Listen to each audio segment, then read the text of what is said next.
it's so easy to have an image in your mind when you're looking at AI that you're talking to a program and you're sending information, you're writing things to this program, and the program itself is responding. So I think it's very easy to see that it's just you and the program. Yes. When you're running, Microsoft Copilot, then all the information is going to Microsoft. That's right. When you're running ChatGPT or any others, the data that you're typing in, all the data you're typing in, is going to whoever is running that AI. 3, 2, 1.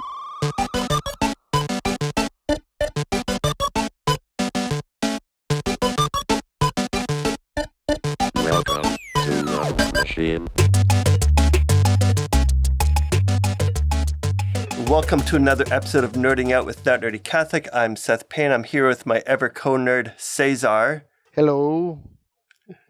And we are jumping into our first kind of subsection of episodes about artificial intelligence. We've had a couple episodes talking about what it is, and today we're going to begin to talk about the ethics of artificial intelligence. But before we jump into it, I want to remind you, if you go to thatnerdycatholic.com, you can sign up for our email list to find out when we're putting out new episodes. If you go to thatnerdycatholic.com/merch, you can get some cool t-shirts and mugs, some nerdy things that we've been working on, and just some fun ways to show the world that you are Catholic and that you are a nerd.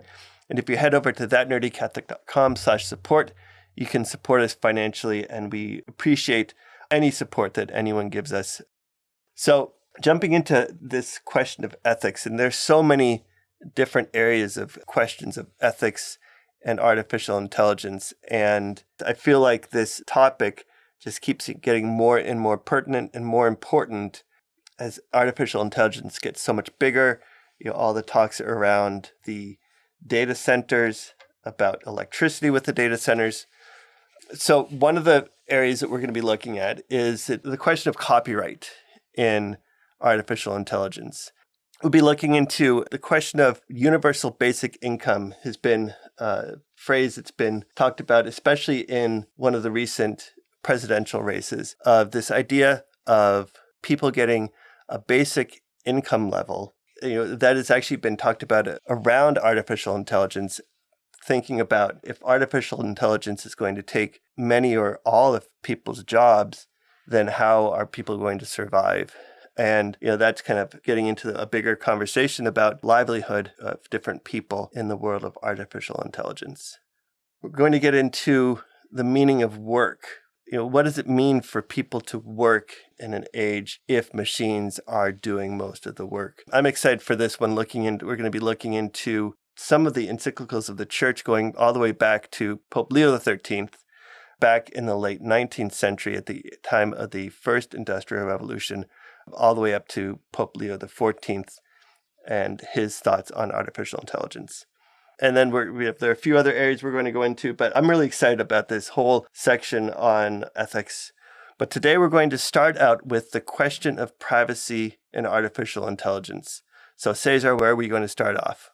Sure. So as we saw in previous episodes about AI, artificial intelligence, basically we always have to remember that AI is a mathematical model, that has been pre-trained to perform a specific task. Whatever that task is, LLM, whatever that task is, help you coding, recognizing pictures and videos, recognizing spatial patterns, or recognizing faces, So whatever this is always remember that it's a mathematical model, no?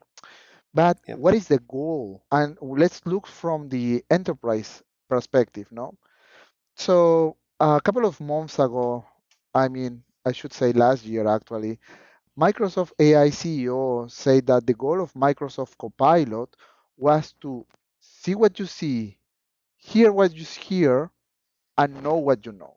No? So that raises a lot of questions because you really have to ask yourself, do you really want your computer to see what you see, to hear what you hear, and to know what you know? Yeah. And it's it's really weird, no? And you think about that, it's like, in my view, I feel like somebody has turned into my cell phone and is listening to me every time. but I also Yeah. can see what I'm surfing on, whatever.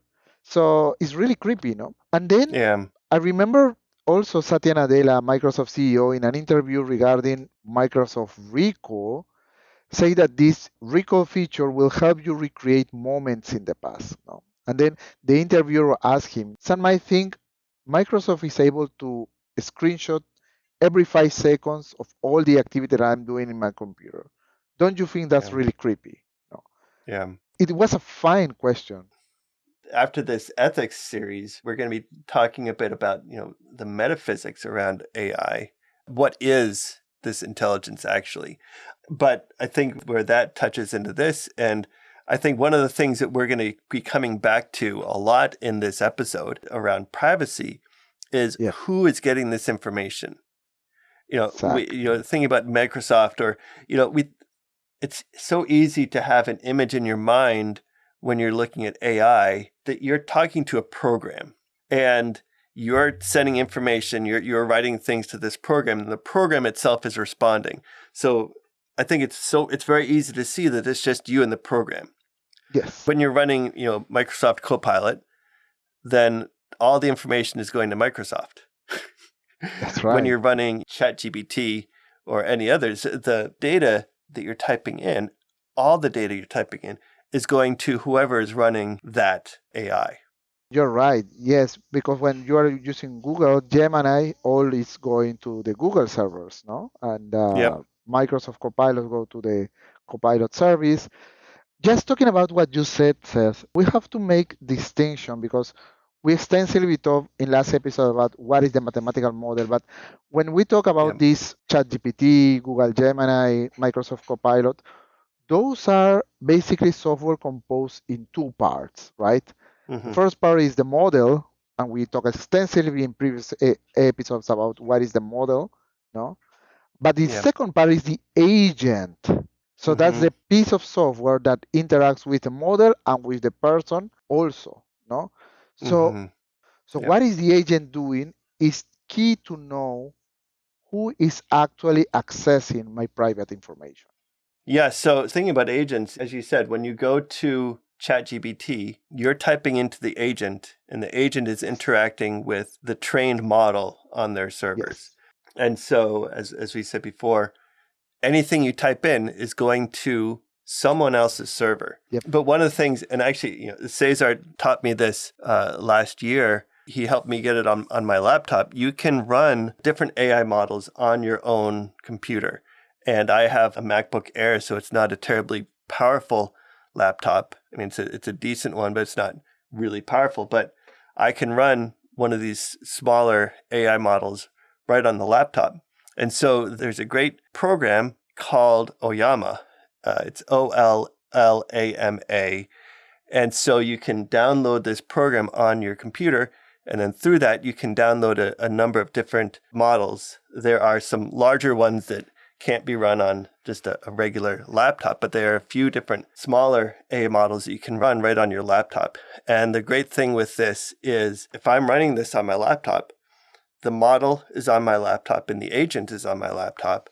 And so all the information that I'm putting in stays on my laptop. It's not being sent to any other company. And so I don't need to worry that Microsoft or Google or someone is going to know all that information about me if I can keep it right on my laptop. And so Cesar and I have talked before also about this idea of free software.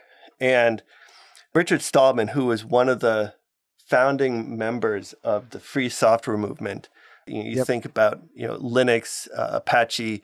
There's so many programs that are used in the world today that came out of this movement of free software. And there were 4 ways that he talked about software being free. So the first, and being a good computer scientist, Richard Stallman started with 0. So freedom Yeah, number like 0. a computer nerd. A computer nerd. Yeah, like a good computer nerd, he started with 0. So freedom number 0, he said, you have the freedom to run the program as you wish. So however you need to use a program, you're free to use it that way. You're not constrained by the software to say you're only allowed to use it this way or this way. Freedom number 1 is the freedom to study the source code of the program and change it as you wish. And so if you download a free program, or as some people will call it, an open source program, you have the freedom to look into the source code. And if you say, well, this program does so many things I want it to do, but I need to do something extra, you just open the source code. And if you can code, you just add the functions that you need to add to it. Freedom number 2 is the freedom to help your neighbor by copying and distributing your copy. So let's say I download a copy of the code of Apache, of the Apache web server, but I want it to do something extra. So I add some code to it to do something I needed to do. I should have the freedom to then take that code, the Apache code, with my changes and share it with other people. And so you think about Linux is another one of the major projects in the free software, open software movement. There are a number of different Linux distributions out there because different groups have downloaded Linux, the core, and said, I would really love it to have this kind of graphic interface. So they created their own interface for it. Or I need these programs to run on top of it. So they will create libraries or different programs to run on it. And then they would take the changes that they've made and they would put it out as a distribution. So they had the freedom not just to download it or to change it, but also to share the changes that they've made and distribute it to others. And then the freedom number 3, to make and distribute modified copies to enhance your community. So the whole idea of freedom in this free software, open software movement is really a way to better, in a kind of an altruistic way, to better society by allowing people access to this free software that will help make their lives better. And a lot of people that have been involved, some of the big hitters in the open source free software movement, they've really done a lot of their work for the reputation that it has given them, above any monetary gains they might have gained if they had kept the source code and sold the software. Yeah. And we have to always remember that when we talk about the freedom of software, even if you code and you can sell your program, you sell, but you open source it. No, we have always to remember it's not like free beer; it's more like free speech. Now, that kind of freedom. Yep. Yeah. That was a quote that I think it was Linus Torvald said all the time. Free as in speech, not free as in beer. Yes, that's right. Yeah. And if you want a really good book on the open source free software movement, there's a book called The Cathedral in the Bazaar. So it's written by Eric S. Raymond, another founder of the open source free software movement. But the image that's great coming from even the title, The Cathedral in the Bazaar, the cathedral being the kind of closed source image of just a few people in charge and no one else can know what's going on behind the curtains. And the bazaar where you have a whole bunch of people, this image of sharing of ideas and sharing of just ways to make things better.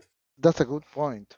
So I like what Seth said about free software and what does free software implies, because when we talk, especially when we talk about AI, about the agent part of the AI, you want to know what exactly that piece of software is doing, no?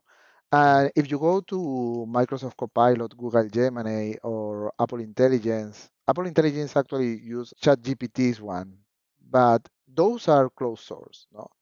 So you really don't know what they are doing. Although you interact, and it's like the image of the cathedral, you don't know what's going on behind the curtain, no? And that is the main thing, no? So when we talk about privacy, I want to highlight privacy in cyberspace. No, how do you achieve privacy in cyberspace? No, so for example, if you have your name, but there's no information about your name. No, they just know there's a name there, but they don't know what is your IP. They don't know your location. They don't know what kind of information are you looking for in the website. So a name without information means nothing. Nobody can blackmail you because, first of all, they don't know to who blackmail on which what. blackmail, And Hmm. of course, you have the other side. You have a lot of information disseminated, but you don't know to who belong that information. That's also useless because Yeah. in cyberspace, anonymity is achieved when either they know your name, but they don't know your information, or they know some information, but they cannot attach that information to you. Then you Hmm. will have anonymity on the cyberspace. Or if they don't know nothing about you, but well, it's obviously that's anonymity everywhere else, not Hmm. not only in cyberspace. So if somebody wants to identify, you will have to have the name or identifier plus the information, both combined, and then somebody got you. And it's important to know that if you're in your browser and you go into an incognito window, but you Yes. still log into a service like ChatGPT, the incognito window is not going to help you from keeping your information from ChatGPT because you logged in. That's exactly right, no? Or for example, you are using Google Gemini, and you are reading your email, and then you open a window, an incognito window, but you're still logging in with your Google account. Hmm. Come on, I mean, Yeah. so Yeah. so there is a lot of things, a lot of practices, no? So let's analyze, Yeah. for example, Copilot is the same, no? This started in Microsoft with Windows 10, but right now with Windows 11, Microsoft is always trying to log in to your computer with a Microsoft account. That's an identifier, no? Because whatever you do in that laptop, whatever information that laptops go, it can easily be tracked, no? Even without AI, there was an era when and Microsoft has a lot of disputes about telemetry, the quantity of telemetry that they got, And Hmm. it's impressive because sometimes, in the past when I used to use only Windows in my computer, sometimes you are doing nothing and the computer you start to hear the fan. What Hmm. what's going on? I'm not doing nothing. I'm not doing nothing in my computer right now. And then you open the taskbar and you see telemetry, like 45% of your CPU, a lot of Yeah. information being exchanged. Oh wow, that's a massive package. Yeah. so so even before AI, Microsoft didn't have the best reputation about privacy. Our data is so valuable. Our data is more valuable, I think, in many ways than our money Yes, to these companies because they can then turn around and sell our data for so much more than they would get from us for buying software. exactly. And thinking about who owns all these services, they're getting our data. I just feel like we're becoming more and more cogs in the machine in so many ways. You think about software. Hmm. It used to be you needed software, you would just go buy a CD and install Yeah, the software, and then you have the software. And if you don't need to upgrade it, then you don't upgrade it. And then, if you upgrade it, then you have to buy not the next version. But if you're fine with the version you have, you keep that as long as you need it. But now it's almost impossible to get software without a subscription. So that's right. they have us paying them every month. And then they're getting our data any way that they can. And what are they doing with that? They're making money. So really, there's so many things that we're doing that we don't even know is helping these companies get richer and richer. Yeah, and not only that, but there are so many issues that you see in the news, like data breach. Hackers has compromised some Azure center or whatever. The hacker has Yeah. Yeah. hacked this data center and has a lot of private information. And when we are talking about it, this is really sensitive, no? Yeah. Addresses, credit cards, numbers. It's really sensitive. No? Yeah. Well, So and what happens with all this data on the AI servers if they get hacked? They yeah, know if they your get they know everything that you do. that's that's that's Your the whole thing. life.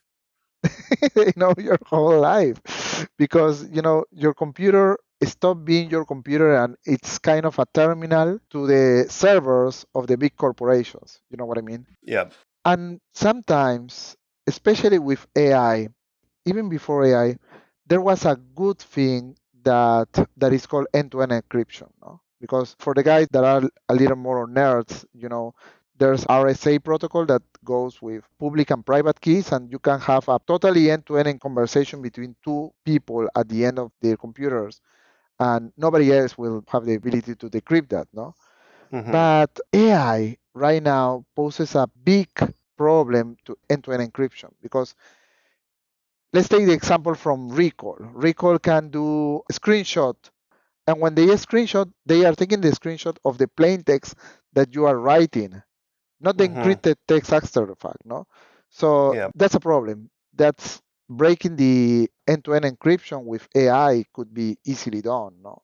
And this started actually in 2015 when there was a criminal case that some criminal has in their iPhone has some pictures of kids. It was actually I think it was a pedophile case. But the thing is that the FBI, in order to grab him, FBI as Apple, I want the encryption key so we can see what's in their iPhone.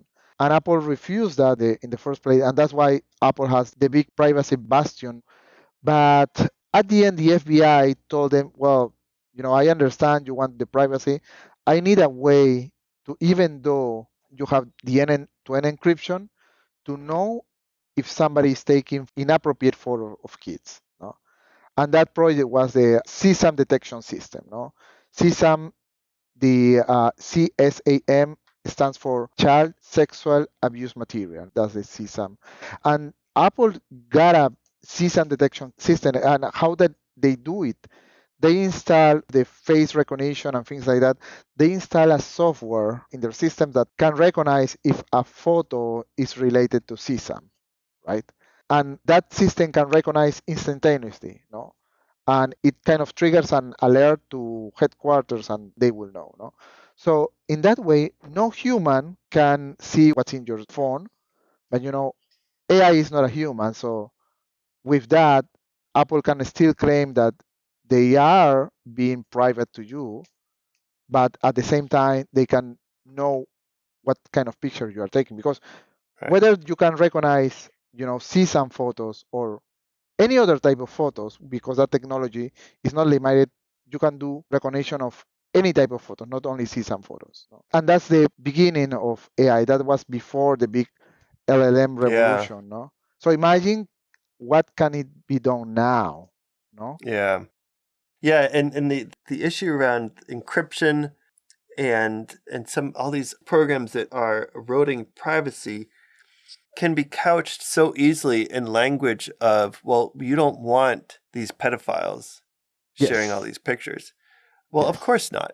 You don't want drug traffickers being able to get away with letting people know where they're going to be selling drugs without the authorities knowing. It's like, no, I don't. There are so many illegal things that happen that are easier, because we have to admit, are easier because of encryption.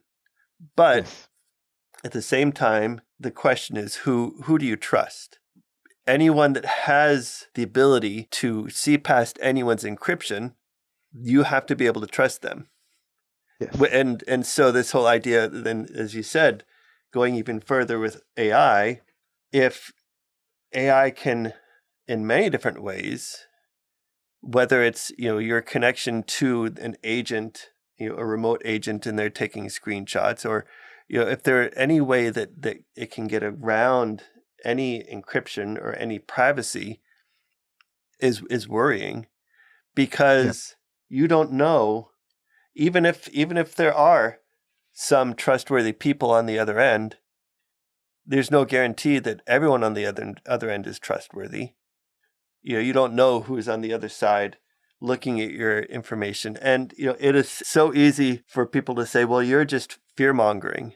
I think one of the things that's so important about thinking about these questions from a Catholic perspective is looking at human nature. I think it's so easy to look past human nature and say, well, people are on the most part good. And as Catholics, we can say we were created good, absolutely. But we also have a sinful nature. And so we all, in our own ways, have different temptations that we deal with. And so we know that we're not perfect. We know that we have times of temptation where we say, you see a $20 bill on this side of the street. It's like, I could really use $20.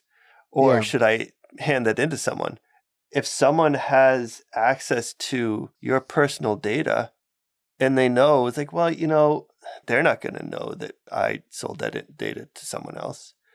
I mean, that's why we have so many laws around this stuff, so that when it happens, because we know it does all the time, that justice can be done, that people can be held accountable. Yes. And so for our own safety and privacy, we want to be able to keep as much of our information to ourselves.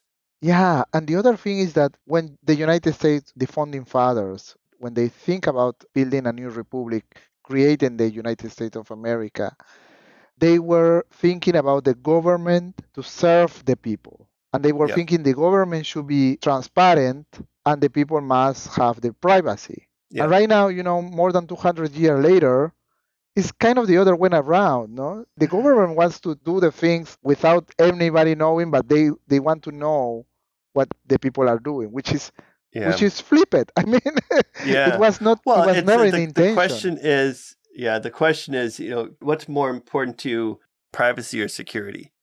Yeah. So many things have happened that have eroded our privacy in the name of security. Yeah. And I know that you can go really far on the other side of privacy versus security, where, I don't trust anyone. Yeah. Therefore, I'm going to stockpile weapons and MREs and hide off in a cabin in the woods and shoot at anyone that gets anywhere near me. There's always trade-offs between privacy and security. I think it's just important to know what you're doing, especially online, especially with all these new AI agents. I think that one of the big takeaways of this episode is you need to be mindful of what sites you're doing them on and who could possibly get any data that you're sharing online. That's right. So you be careful, and this also includes social media. Yes. Be careful about what you share online. Cesar and I, neither of us have shared any pictures or information about our families on our podcast because that information doesn't need to be out there. And even on Facebook, sometimes I'll share some family stuff, but even though I have it set up to only allow friends to see it, I'm still very careful about what I share. That's right. So it's not like we're trying to be fear-mongering here. We just want people to be careful. Yeah, and we want people to know, the two sides of the reality of AI, no? The AI can help you a lot, but what also it's because with a lot of help, also there's a flip side, no? And we want people to know both sides, no? So you can make how do you say this? You take an informative Yes, decision. Yeah, you want to have the information. And this goes back to looking at the virtues. You need to be prudent in everything you do. And the definition of prudence is to have a true understanding of the reality around you and how you respond to it. You don't want to just put your head in the sand and say, well, I can do whatever I want with these AI agents, and I'm sure I'll be fine. There's so many issues now that the way that people are treating AIs, these agents as people, and they're sharing all this information with them, even information that most people should only be sharing with their close family members and their therapist. Yeah, but now that you say that, we have to ask the questions. Is all AI bad, or is our privacy really doomed? I don't think so, really. And fortunately for us, we have a lot of free software and agentic AI, no? Seth mentioned Ollama. Ollama is really very good, no? I want to share, for example, what I do. So I use my computer and I have a partition for Windows because when I have to work, everybody use Word, Excel, Microsoft, PowerPoint, and I have to use that part in order to interact with other and to see the files, no? But then I have another partition that I put, in my case, my flavor of Linux, which is Ubuntu, which is the easiest one of the easiest one, really easy to install. So my personal stuff is in Linux, and I am sure that way that no telemetry about my personal stuff is feeding Microsoft servers, no?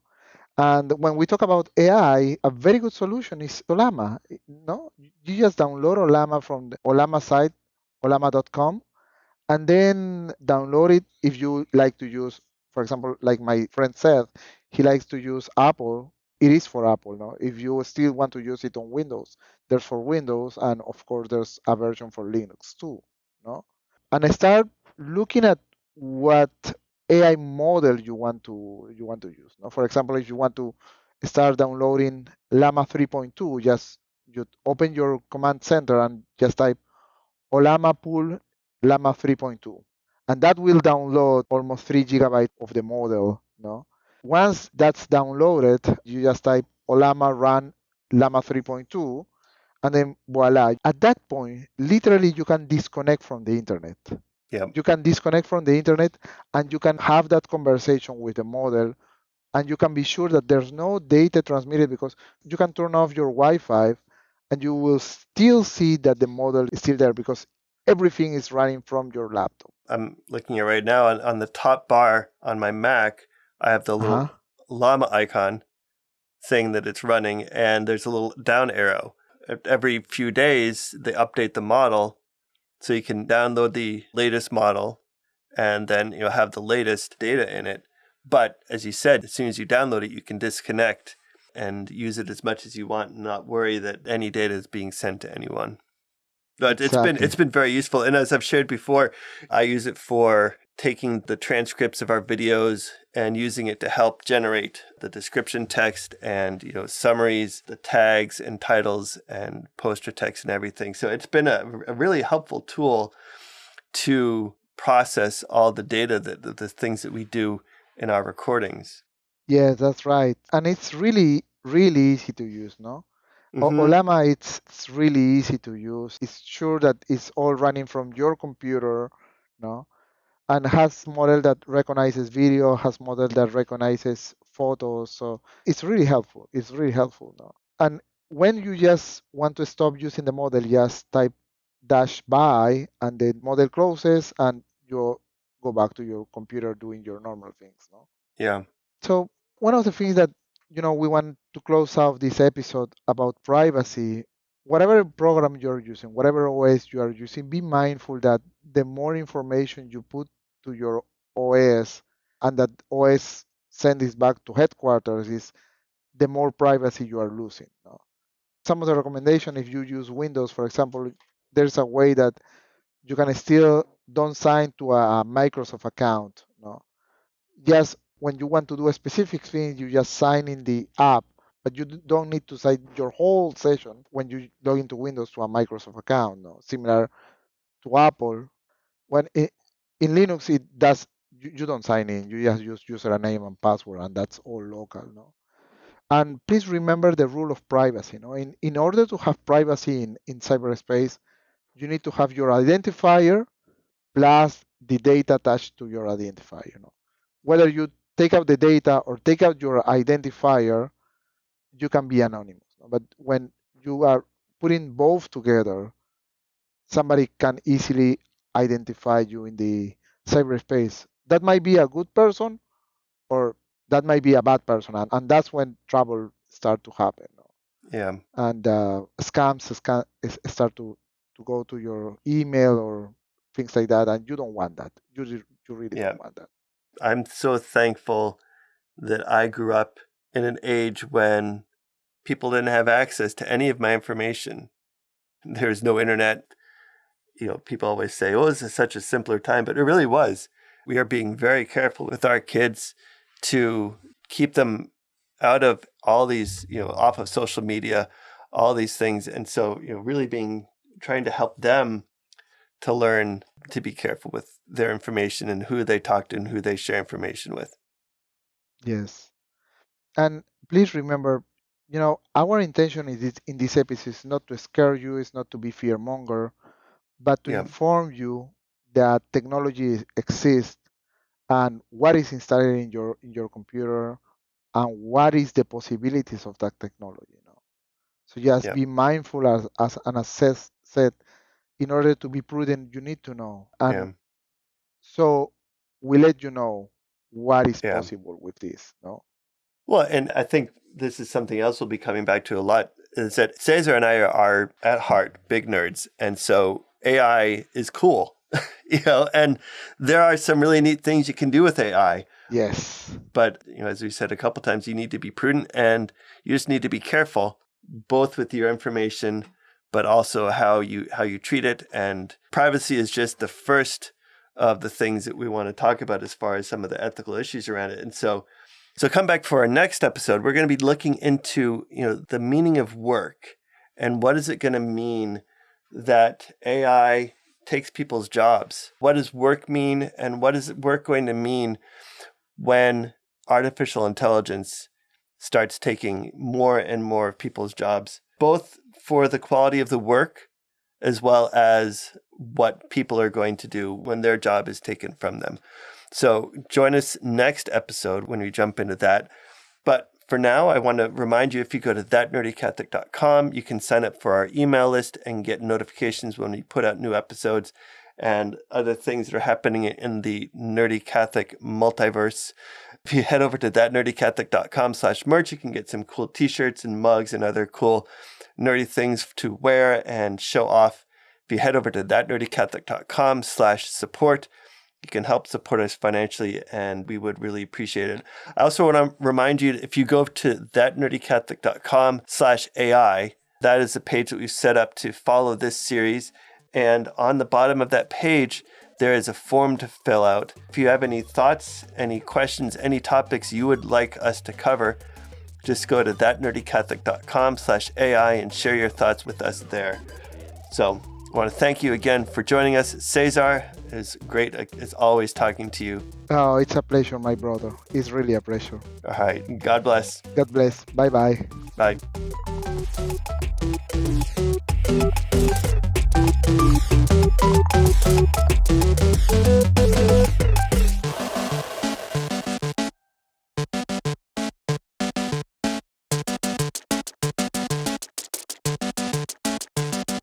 System shut down.